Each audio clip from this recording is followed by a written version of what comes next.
along the way, we almost ran out of capital like 3 times. I mean, just that alone, as you think it's so obvious that we're solving one of the largest challenges we face, that, there's a huge opportunity and everyone recognizes it.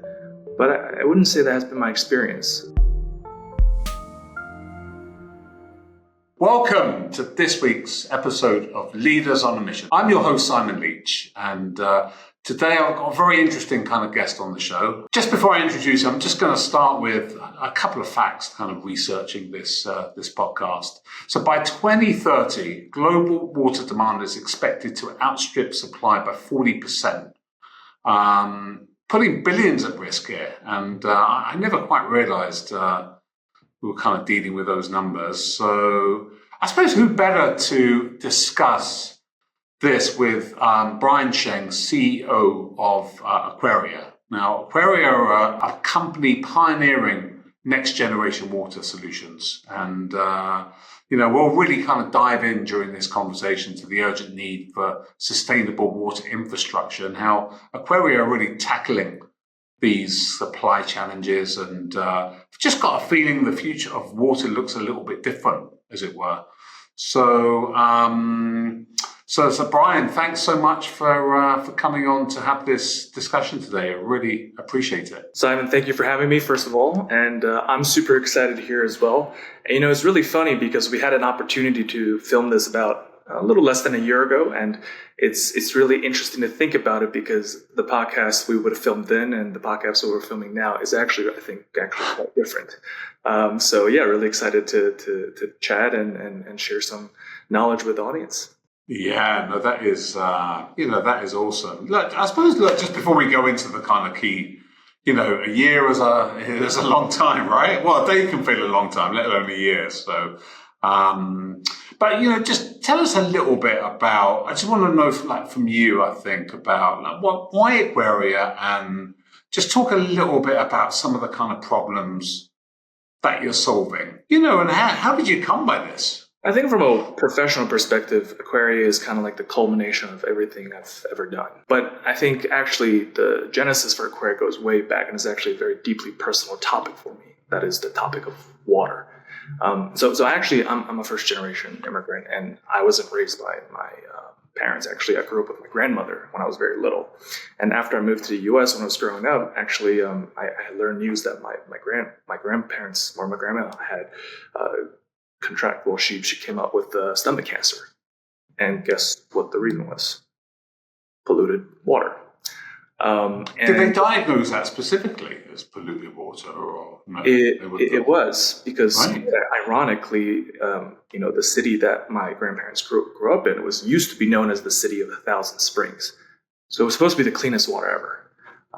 But many people started getting stomach cancer because of the quality of water that got polluted because of industrial activities and all this other stuff that we know about. And so it was a very, sad event for me, and it really stuck with me, So fast forward as I became an entrepreneur, as I started building different things, well, it looks like the water issue hasn't gone away exactly, has it? And so I made it my mission that I need to do something about it, and kind of Aquaria was what came out. Unbelievable, yeah. And so tell us a little bit about that journey then, right? And specifically about the kind of problems you're really looking to solve. Yeah, so, I think broadly speaking, obviously we have lots of ways we get water today, building new desal plants with all the new innovations there. There's lots of attention on providing more funding to building more infrastructure as well. But I think the main challenge here is that all of these projects take a long time to build. They're very complex, and they're just not flexible enough to deal with the changing needs that we have. Like Sama, you mentioned 2030. That's only 5 years away. 5 years away. That's an insane number, right? And so, what we're building in Aquaria is we're trying to solve that specific challenge. What is a new way to get water that is fast? Think about it in terms of days, not months and years. And how do we do that without having to build these large-scale infrastructure? So that's kind of what we do, is that we're harvesting the air around us. There's actually the air around us is a regenerative source of water. Like every week, it fills itself. And so we build a new way for us to tap that water and then bring it to us. Okay, no, I love it, and just having a look at some of that, just some of that challenge around that number, right? Is it more prevalent? Like, do you see your kind of technology and your solution being, I suppose, executed in really challenging kind of regions and locations, as it were, that really do have kind of well-known kind of challenges with water, with water supply, as it were? I think it's applicable everywhere. Right now we have lots of water challenges right here in Texas, where I'm based, in California. But there's also lots of challenges in other countries internationally as well. And so the way I see it is that what we're building is actually a new way for humans in totality to get water. And it has its benefits, like I kind of mentioned before. And I absolutely think that, like you mentioned, certain areas, like maybe it's drier regions, maybe it's developing countries with poor infrastructure. I think we have an opportunity to even actually jump over some of those existing solutions by using Aquaria. Very specifically, for example, lots of islands, lots of coastal countries with poor infrastructure has challenges because, it takes so long to build. With Aquaria, well, we can stand it up tomorrow. Absolutely. And when did you start the company? When was it kind of founded? Well, it feels like ages and eons ago, but it's been about 4.5 years since Aquaria. So post-COVID, just post-COVID. Right at the beginning of the COVID, actually. Beginning of COVID, okay. I started working on Aquaria, yeah. Got it. And am I right in thinking you kind of, your co-partner's your brother, or is that right? Or did I see that somewhere? Yes, you're correct. Yeah. What's it like working with your brother? I think it's a fantastic working relationship. We've fought our entire lives. That's the first question people ask is like, I can't imagine working with my sibling on anything. Yeah. I think it actually kind of goes that way. It's either one extreme or it's like, no way, I'll never do that, or the other. And I think we're part of the latter, where we work really well together.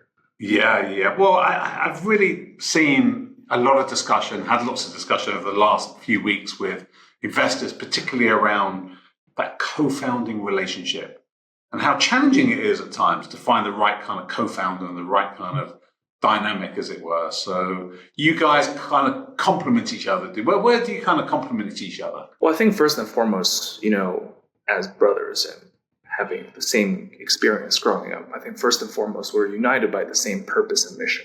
Where we come from in solving the water challenges is absolutely the same between the two of us. So our starting point, there's never a doubt that we're not absolutely working towards the same vision.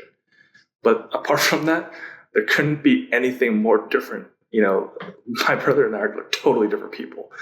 There's not a single thing that is the same about us, except maybe we did sports together, and even then we're totally opposite sports. So that's the compliment right there, is that we work very well together in very different ways. What he's good at, I'm not really good at, and yeah. No, great. No, thank you for that. And so just before we kind of dive into where what you've done over the last kind of year or so, just tell me about the dream, the big kind of dream. Where do you see this? Or where do you see the kind of the real big kind of goals for you? I have a question actually, Simon, before that. One of the comments you had just now really was interesting to me, which is you said you hadn't noticed or you hadn't thought of some of these statistics around water by 2030. And there's a number of other statistics we mentioned. Have you come across water challenges or maybe not have you? In what ways have you thought about water challenges in any periphery of your life? Yeah, the only time it's really affected me personally has been with things like hosepipe bans. And, what we see is all of a sudden, in the UK, growing up in the UK, really kind of hot summers. And, despite there being plenty of rain during winter, all of a sudden the water companies are imposing various kind of hosepipe bans and kind of water kind of shortages on things, as it were. And then, just from the viewpoint of not being able to water your garden, not being able to have kind of baths, And, I must confess, I mean, the way I view water is normally through the lens of plenty, and I don't really ever have to think too much about it, to be honest. And I would say that's very fair. And I think that's, I grew up in New York City, and that's exactly the same. New York, plentiful water. And so, this is one of the challenges because, when I think about us having this podcast last year versus this year, look at what has happened. Record breaking, historical fires in LA to, hurricanes in Florida that, rip through the middle of Florida, which usually never happens. All of these, what is the lagging indicator of impact is no clean water. So I think it's not as straightforward, and that's as why people don't feel it. But even then, we're starting to feel it in our backyards. So I think when I look at the ultimate dream of what Aquaria is building is that we're proactively providing a new solution with the view that inevitably we're running into challenges of shortage in terms of quality of our water. And we are building a way that, just like tools we think about like solar and batteries have become omnipresent and become a mainstream alternative to a centralized grid, well, that's the same thing that Aquaria is building. In the future, entire cities can be supplied by us. Yeah, absolutely. Can you just tell me a little bit more about like the impact? You mentioned about no clean water. I don't know if you meant being not responsible, but maybe for the impact for the fires and the kind of hurricanes, as it were. Just talk to me a little bit about the kind of link and the importance of kind of clean water as it relates to some of the kind of crazy natural catastrophe we're seeing out there at the moment. Well, I think the biggest link here is that, we talk a lot about different climate challenges, and it's kind of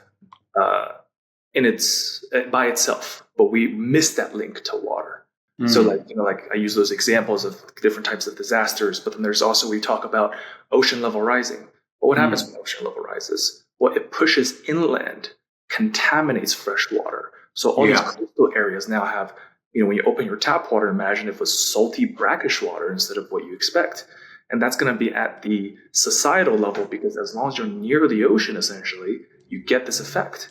Right. Fires, of course, that, hurricanes and all of these different things. We talk about the immediate thing that happens, but what we kind of overlook is that right afterwards, it's for weeks and months, there's no clean water. Yeah. Human livelihood, all of these things. Yeah, absolutely. You know what? I was watching earlier this week, there was a program about a UK water company. It's actually called Thames Water, and they've been in the press for a number of years about, a lot of, they can't, we actually had a look at the actual facilities and the plants, and you realize they're so old and they cannot deal with excessive rainflow. And what they have kind of sewage that just kind of leaks out. And we have this big problem in this country as it relates to, the kind of pollutants really in the rivers and the, it's a real issue, but they just haven't got the kind of funding and the kind of capital, the kind of whereabouts to kind of make these changes quick. And it's just, it's horrendous actually watching it. It's such an environmental disaster. And I don't know if there are other countries experiencing the same with all this antiquated kind of infrastructure, but we certainly are, I'll tell you. Definitely in America as well. That's right. Probably one of the biggest issues. Did you know that the average lifetime of a pipe is actually around 35 years, the average? So a lot of, looking at America, I'm sure same thing in the UK, a lot of the water infrastructure that was built after World War II, and beyond, they're getting to their lifetime, capacity. And so they're deteriorating, there's lead, there's rust, same thing in America. That's one of the biggest challenges, that these infrastructure at the pipe level, they're aging and they're invisible. You don't think about it. When was the last time you saw a pipe? Yeah, exactly. Yeah, it's it's crazy. It really is. And so tell us a little bit about, because you've been on some kind of journey, right? So, over the last year. So just tell us a little bit about kind of some of the progress that you've kind of made, and how, I suppose, you've been taking, your idea from, 2020 from the start to really, I suppose, building a kind of commercialization plan, as it were. It's been a grind. It's definitely been a grind. It's been a 5-year journey. Like nothing out of the ordinary for building a new technology company. But I'd say that the first 4 years, even until this past year, is just helping people see and helping ourselves tackle one obstacle after another. I mean, along the way, we almost ran out of capital like 3 times. I mean, just that alone, as we're, you think it's so obvious that we're solving one of the largest challenges we face, that, there's a huge opportunity and everyone recognizes it. But I wouldn't say that has been my experience. But fortunately, we've been able to power through, and now we're starting to, realize our vision, and we're building homes.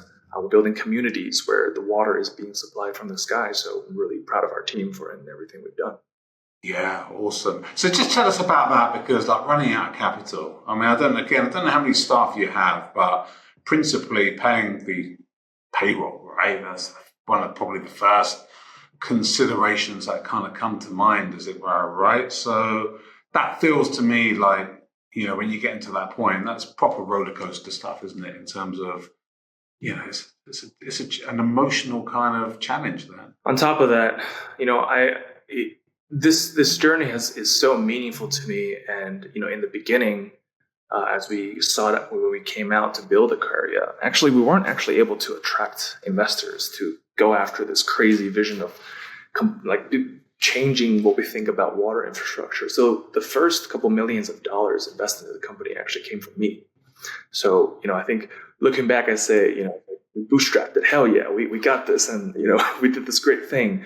But part of it was because investors weren't really interested in backing like a hard, ugly, non-sexy, like, what are you building, a new pipe, right? Like, that doesn't sound super sexy.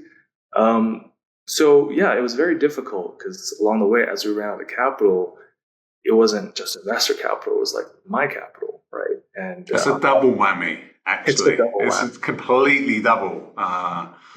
Yeah, just to up the ante a little bit more, kind of thing.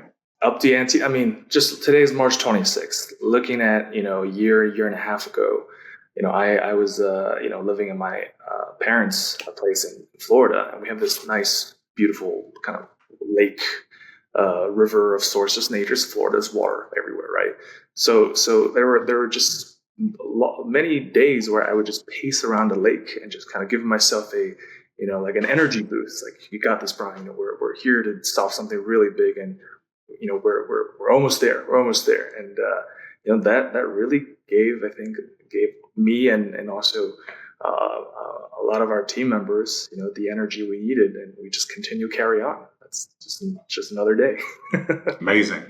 So what changed? Because I mean, it was in November that you closed a financial round of in excess, I think it was about $112 million, right? And am I right in thinking, well, I don't know if that's a Series A or a Series B, but it was a substantial kind of raise in the space. And I don't know, for you to run out of capital nearly three times, knowing how difficult the markets were, what changed? And two things: what changed, and what's your secret sauce?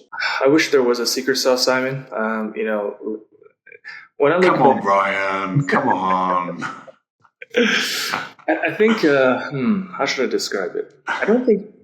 Okay, so I think I'll name one external factor and one internal factor.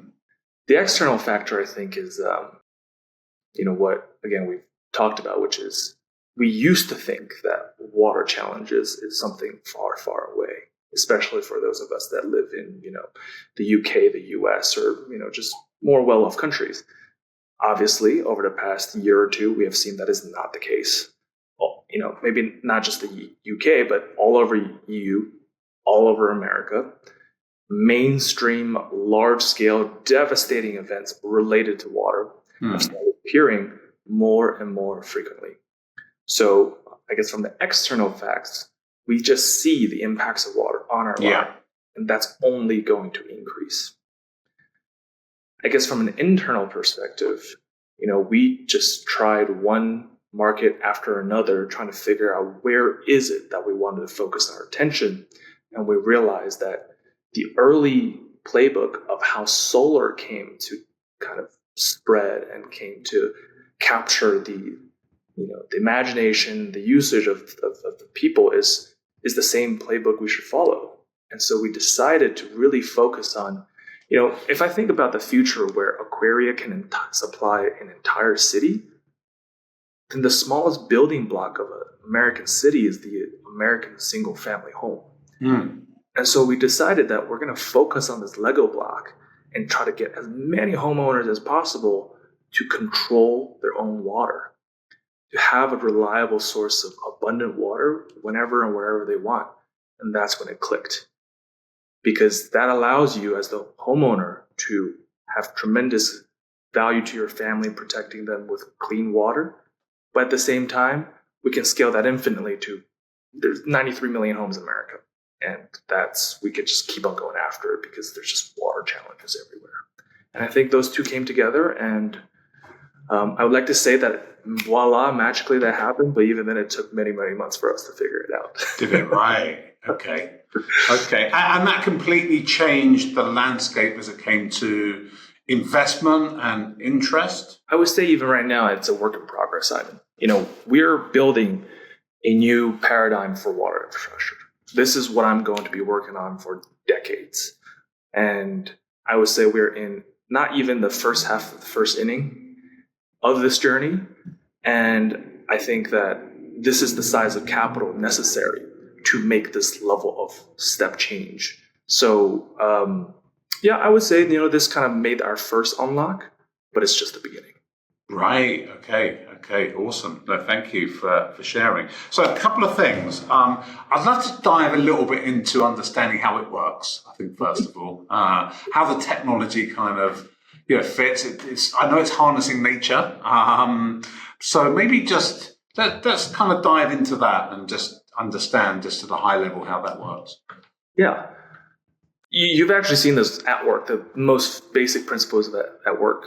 For example, like morning dew, right? Or like on a summer day, you take out a glass of juice from your fridge and then all of a sudden there's droplets of water that form. So basically, we have a tremendous amount of water in the form of vapor in the air, like clouds, or even if you can't see it, there's still a tremendous amount of water vapor. So the question technically is, how do we turn this water vapor into liquid water? And how do we do that on a massive scale in an energy efficient way? So what our technology does is we built a system that incorporates heat exchange, novel materials, and we suck in a massive amount of air. We cool the air and absorb the moisture, and then we purify it so that it's the highest quality possible, and all while maintaining high energy efficiency and doing it in a to give you a perspective, something like the desk in front of you, probably that you're using for your computer, will probably be able to make 300 to 500 liters of water a day with a machine the size of your table. Really? Okay, 300 to 500. Amazing. And did you need specific IP? And is it? I mean, you make it all sound. I mean, you mentioned about obviously some various material and there's some, energy transfer. Is there a genius about the technology? Is it patented? Is it, is it a recent innovation, as it were? So we have a fantastic technology team, mostly like you mentioned in material science and thermal engineering. I actually did my thesis research at Princeton on distributed water technologies. Did you? Okay. Specifically atmospheric water generation. Did you? Okay. But we have a whole team of fantastic folks that help us allow Aquaria to be the best at this. Yeah. Now, Simon, this is not a recent innovation, I want to say, though, because atmospheric water generation was originally a military technology, which was created around, I think, the 1990s. And so, there's like DARPA, there's different kinds of, the Israeli military uses it as well. But what Aquaria has focused on is how do we take this technology and make it affordable and usable to the general public, to our normal communities. So that's what we focus on. And with regards to, just in regards to the cost, like for instance, because you always hear the challenge about scaling, this type of business. It sounds quite capital intensive. Well, it sounds quite energy hungry, right? If you're capturing the water and then you're cooling it, right? Clearly you're losing a lot of energy, as it were. How do you maintain kind of keeping the cost of that down, as it were? Well, Simon, how much do you pay for a gallon, liter? I guess liter of water in the supermarket, or what is the cheapest you think liter of water people pay for right now? Depends on where I go, but if I go to a supermarket for a liter of water, I'm probably paying about $1.50. $1 to $1.50. That's crazy. Let's go more affordable. Let's go even more affordable. Okay, 50 cents, call it. 50 cents. So, okay, let's use 50 cents as a benchmark. I would even call it even more affordable in other places, 25, 20 cents. We'd be able to make a liter of water for about 2 to 4 cents. Right, okay. And, and if you're using solar power or you have excess solar, then it's free. So, that's the vision we see, is that in the future, cities actually can implement these regenerative systems where, obviously solar is going more and more widespread. That's an external factor I don't have anything to do with. But there's going to be excess solar, and we can use that to create water with the endless water in the sky. So the two together is the perfect combo that I think we're going to make. We as Aquaria will take a huge role in moving forward. Amazing. Yeah, absolutely. And so where have you got to as it relates to like building this infrastructure, as it were? So, it's the homeowner that buys it, right? So the homeowner pays for it and buys it. Sorry, I'm asking you, I'm so excited. I'm just asking you question after question, but I'm thinking, who pays for it? The homeowner pays for this? Yes, currently the homeowners pay for it. Like I mentioned before, we built the first home last year where the water comes from the sky, and now homeowners across America are paying for this. Starts at $10,000, and then they buy it for their house. Yeah, okay, awesome. They don't require a contract with a local municipal kind of supplier as well, then, do they? They can take all their needs into the house with this solution, as it were. It's designed as it's designed to give them all the water that they would need to use on a daily basis, annual basis, to replace their current kind of contract with the kind of water supply, as it were. It absolutely can do that. Now, most of our customers don't do that because we don't have people that, there's not that many people that live off the grid or things like that. Everyone still lives within municipal water supply for the most part. Yeah. And so how most of our customers use it is the machine is paired with a water tank. Some people like it smaller, a couple 100 gallons. Plenty of our customers have 10,000 plus gallons storage tank. And then so that they would charge the water tank whenever, let's say, electricity is cheap or they have extra solar. Yeah. And then it's just an excess amount of water. And yes, it absolutely can produce enough for your entire home if you wanted to. Yeah. Got it. And I read somewhere, I think, about, it sounded really interesting where you're taking the homeowner, but you're looking at kind of communities and kind of cities almost, and then building something which is going to supply hundreds of homes. Can you tell us about some of that stuff or any of those projects? I mean, I think, Simon, you asked so many great questions. You've now gotten the Aquaria's secret blueprint. That's what we're doing. Right.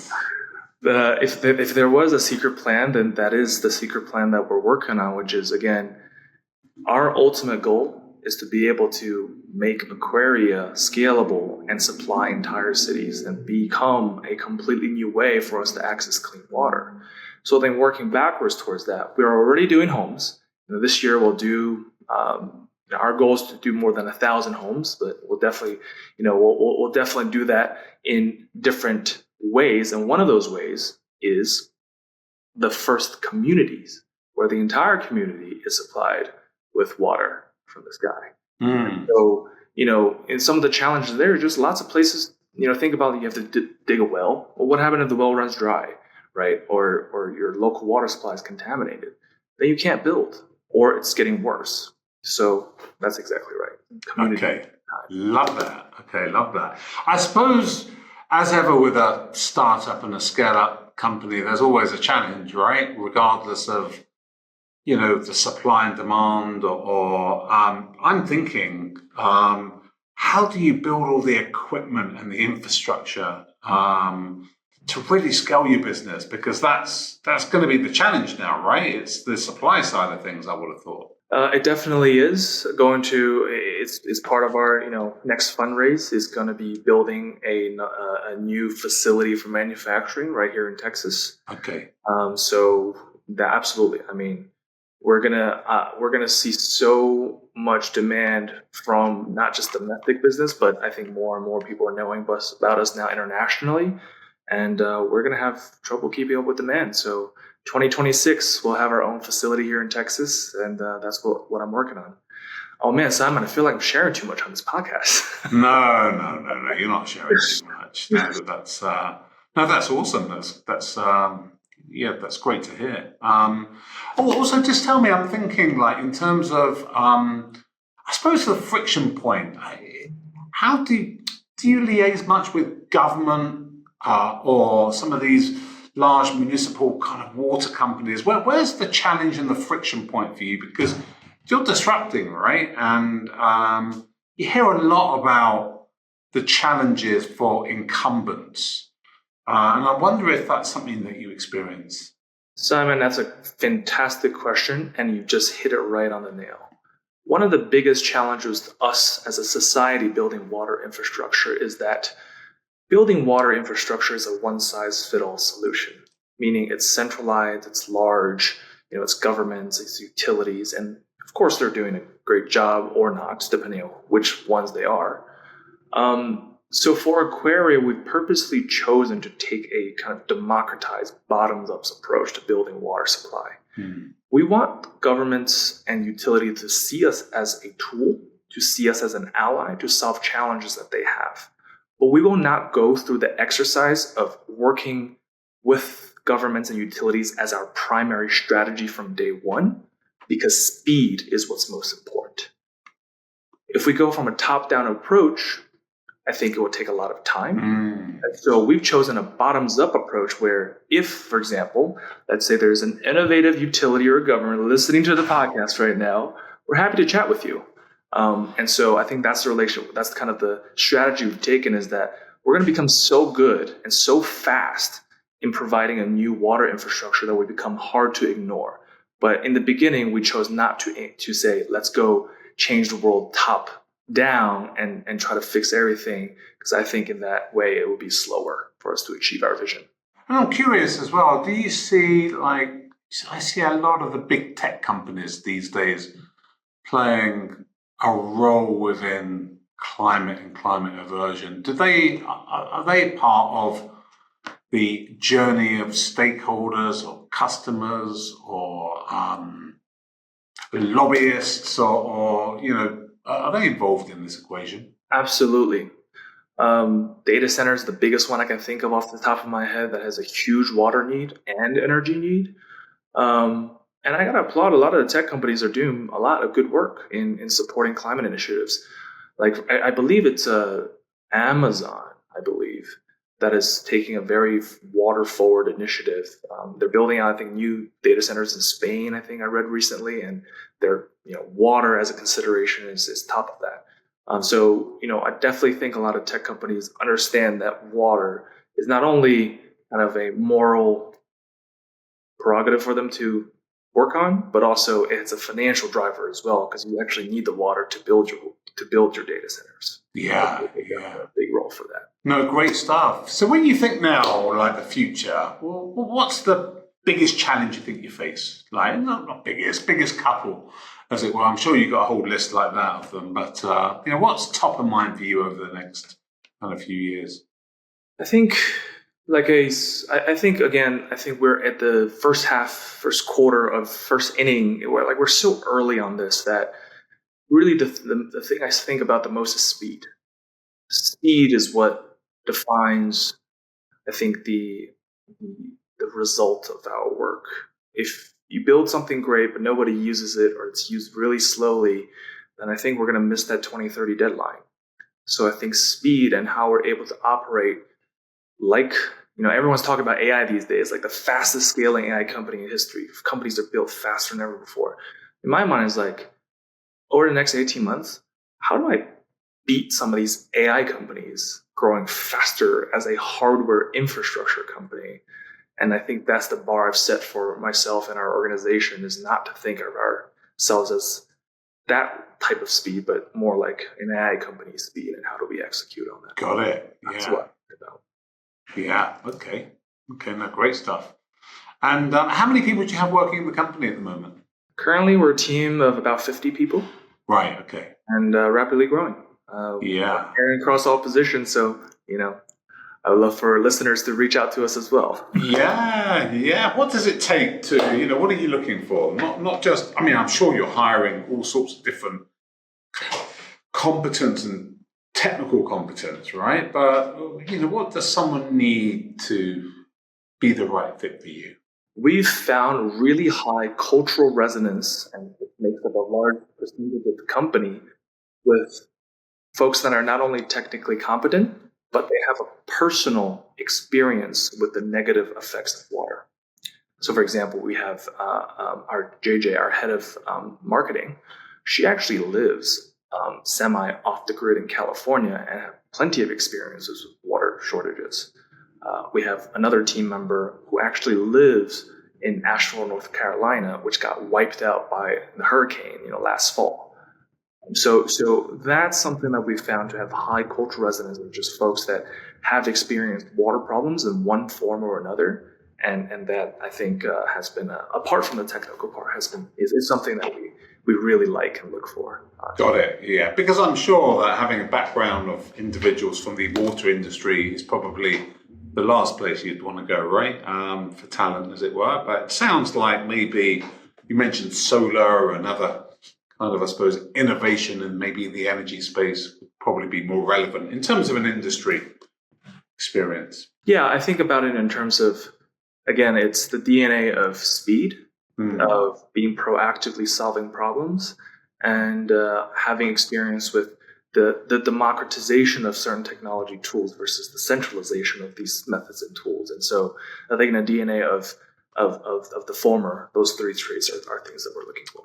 Absolutely. Well, I could chat to you all day, but I know you've got an important job to be getting on with, right? So I just wanted to thank you for coming on and sharing your journey, but both the personal journey, but then what you're building with Aquaria, and I suppose your vision to really kind of transform the the sector. So I found the conversation extremely inspiring. I know our guests will as well, and we'll be rooting for you, and wish you all the best with your kind of future dreams and goals. But thanks so much for coming on, Brian. Thank you for having me, Simon. And I hope in a couple of years we can do this again, and I can look back and say, well, we have moved at the speed that we wanted to. So. Yeah, no, that would be awesome. We should definitely do that. And just to say thanks to all the listeners kind of tuning into this week's show. Hope you enjoyed it, and we'll see you on the next podcast.